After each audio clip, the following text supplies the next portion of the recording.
ನಮಸ್ಕಾರ ಭಕ್ತರೇ, ಇಂದು ನಾವು ಶ್ರೀ ಗುರು ರಾಘವೇಂದ್ರ ಸ್ವಾಮಿಗಳ ಜೀವನ ಕಥೆಯ 4ನೆಯ ಭಾಗವನ್ನು ನೋಡೋಣ.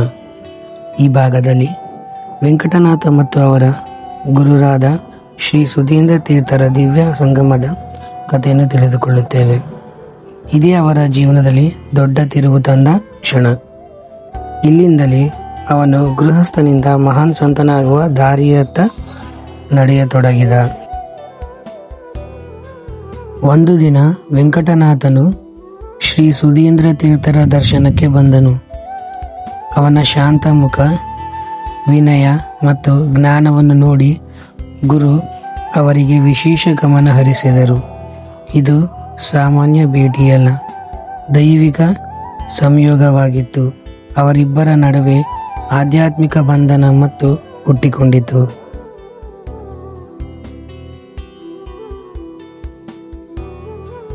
ವೆಂಕಟನಾಥನು ಮಾತನಾಡುತ್ತಿದ್ದಂತೆ, ಶಾಸ್ತ್ರಜ್ಞಾನವನ್ನು ವಿವರಿಸುತ್ತಿದ್ದಂತೆ ಗುರು ಸುಧೀಂದ್ರ ತೀರ್ಥರಿಗೆ ಅಚ್ಚರಿ ಉಂಟಾಯಿತು. ಇವನು ಸಾಮಾನ್ಯ ಪಂಡಿತನಲ್ಲ, ಭವಿಷ್ಯದ ಮಹಾನ್ ಆಚಾರ್ಯ ಎಂದು ಅವರು ತಮ್ಮ ಮನಸ್ಸಿನಲ್ಲಿ ತಿಳಿದರು. ಅವನೊಳಗಿನ ದೈವಿಕ ಶಕ್ತಿಯನ್ನು ಗುರು ಗುರುತಿಸಿದರು.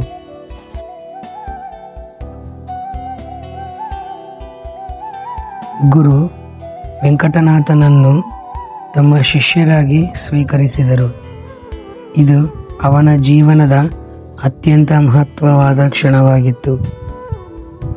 ಗುರುವಿನ ಶರಣಾಗತಿ ಅವನಿಗೆ ಹೊಸ ದಿಕ್ಕನ್ನು ನೀಡಿತು.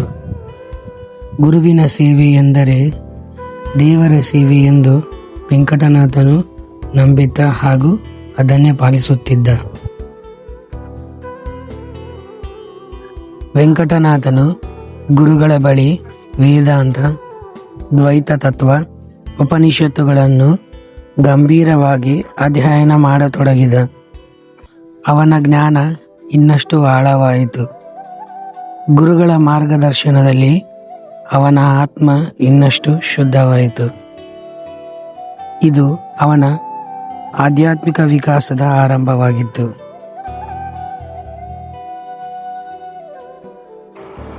ಗುರುವಿನ ಸಾನ್ನಿಧ್ಯದಲ್ಲಿ ಅವನ ಮನಸ್ಸು ಇನ್ನಷ್ಟು ನಿರ್ಲಿಪ್ತವಾಯಿತು. ಭೌತಿಕ ಆಸೆಗಳು ನಿಧಾನವಾಗಿ ಕಡಿಮೆಯಾದವು. ಅವನ ಒಳಗಿನ ಸನ್ಯಾಸದ ಬೀಜ ಮೊಳಕೆಯೊಡೆಯುತ್ತಾ ತೊಡಗಿತು. ಇದು ದೇವರ ಕರೆದಾಟವಾಗಿತ್ತು.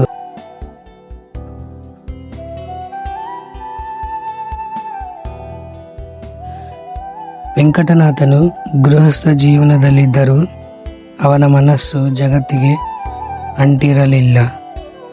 ಎಲ್ಲವೂ ದೇವರ ಕೃಪೆ ಎಂದು ಸ್ವೀಕರಿಸುತ್ತಿದ್ದ. ಸಂಪತ್ತು, ಕೀರ್ತಿ, ಸುಖ ಎಲ್ಲವನ್ನು ಕ್ಷಣವೆಂದು ಅವನು ಅರಿತುಕೊಂಡಿದ್ದ. ಇದು ಮಹಾನ್ ಸಂತನ ಲಕ್ಷಣವಾಗಿತ್ತು.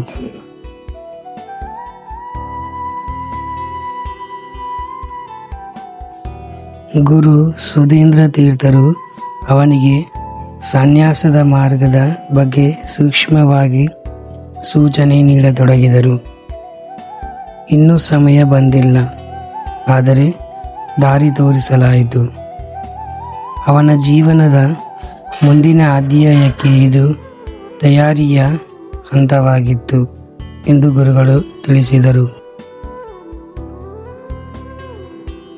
ಅವನ ಶಾಂತಿ, ವಿನಯ, ತಪಸ್ಸು ಮತ್ತು ಜ್ಞಾನವನ್ನು ನೋಡಿ ಜನರು ಹೇಳತೊಡಗಿದರು, ಮುಂದೆ ವೆಂಕಟನಾಥನು ಮಹಾನ್ ಯೋಗಿಯಾಗುತ್ತಾನೆ.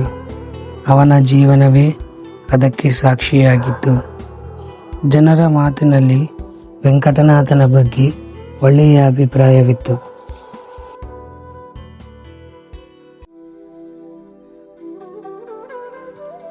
ಇದು ಶ್ರೀ ಗುರು ರಾಘವೇಂದ್ರ ಸ್ವಾಮಿಗಳ ಜೀವನದ 4ನೆಯ ಭಾಗವಾಗಿದ್ದು, ವೆಂಕಟನಾಥ ಮತ್ತು ಗುರು ಸುಧೀಂದ್ರ ತೀರ್ಥರ ದಿವ್ಯ ಸಂಬಂಧದ ಕಥೆ ಮುಂದಿನ ಭಾಗದಲ್ಲಿ, ಅಂದರೆ 5ನೇ ಭಾಗದಲ್ಲಿ ಅವನು ಗೃಹಸ್ಥ ಜೀವನವನ್ನು ತ್ಯಜಿಸಿ ಸನ್ಯಾಸವನ್ನು ಸ್ವೀಕರಿಸುವ ಮಹಾನ್ ಕ್ಷಣವನ್ನು ನೋಡೋಣ.